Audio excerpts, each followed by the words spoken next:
బేసిక్గా ఒక ఒక ఆడదానిలో కొంత మగాడు ఉంటాడు, కొంత మగాడిలో ఒక ఆడదాని ఉంటుంది.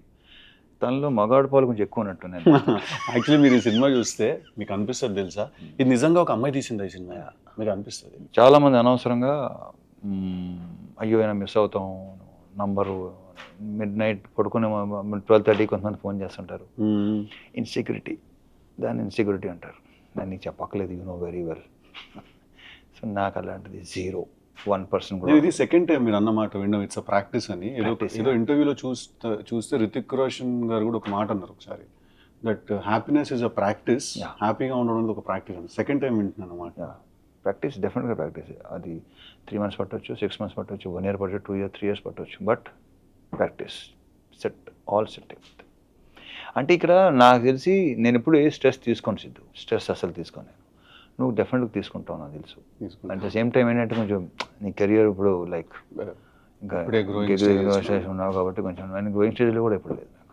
అదేంటన్నా అలా ఎలా కుదురుతుంది? ఐ డోంట్ నో, అదంతే మొదటి నుంచి అంతే. అది కొన్ని స్ట్రాంగ్ ఇన్ఫ్లుయెన్సెస్, వాళ్ళు ఎవరో తర్వాత చెప్తాను పర్సనల్గా. సో యా, నేను అసలు స్ట్రెస్ ఇలాంటి ఏదైనా టేకింగ్ సీరియస్లీ అసలు ఏది సీరియస్గా తీసుకోండి అస్సలు. అది వరం అన్నది. ఇంక వీళ్ళు అంటుంటారు మొత్తం అలా అంటుంటారు. మన కో యాక్టర్ ప్రవీణ్ ఇలా అంటుంటా, అదే కుదరదానే, అంతే కుదరదానే, మీకు ఇలా కుదరదానే మాకు అంటుంటారు. అది కరెక్టే సార్, అలా అది పర్సన్ టు పర్సన్ కదా. బట్ నువ్వు కూడా హ్యాపీ గో పర్సన్. నా మాత్రం నాకు ఒకే నన్ను రిలీజ్ అయిన విషయం ఏంటంటే, నాకు జనరల్గా నాకు సినిమా ఎంత పెద్ద సినిమా అయినా, ఎంత పని ఉన్నా, ఎంత ఎక్కువ వర్క్ ఉన్నా కూడా నేను ఎప్పుడు యాక్చువల్లీ స్ట్రెస్ తీసుకోను. నాకు ఓన్లీ స్ట్రెస్ ఎప్పుడు వస్తుంది అంటే నాకు అన్సర్టనిటీ వల్ల వస్తుంది. అంటే అదే ప్రాబ్లం, అన్సర్టనిటీ. అంటే ఇక్కడ ప్రాబ్లం ఎక్కడ వస్తుంటే కొంచెం బుర్ర కట్టుగా పనిచేసే ప్రాబ్లం అదే. కాన్స్టాంట్ స్టూపిడిటీ, అది పెద్ద నా వల్ల కాదు అసలు. అది నాకు కోపం రాదు, చిరాకు వస్తుంది. తప్పదు, కొన్ని సంవత్సరాలు పడుతుంది అలవాటు అవ్వాలంటే, బట్ తప్పదు. ఇప్పుడు ఏంటంటే నేను ఇలా ఉన్నాను కదా, నా సేమ్ అంత ఎక్స్పెక్ట్ చేయట్లేదురా, నేను ఎంత ఆలోచిస్తాను అలా ఆలోచిస్తాను, దాంట్లో 25 to maximum 40% దాకా రండి, అదొక రిక్వెస్ట్ చేస్తాను. ఒక ఆనెస్టీ ఉండాలి కదా.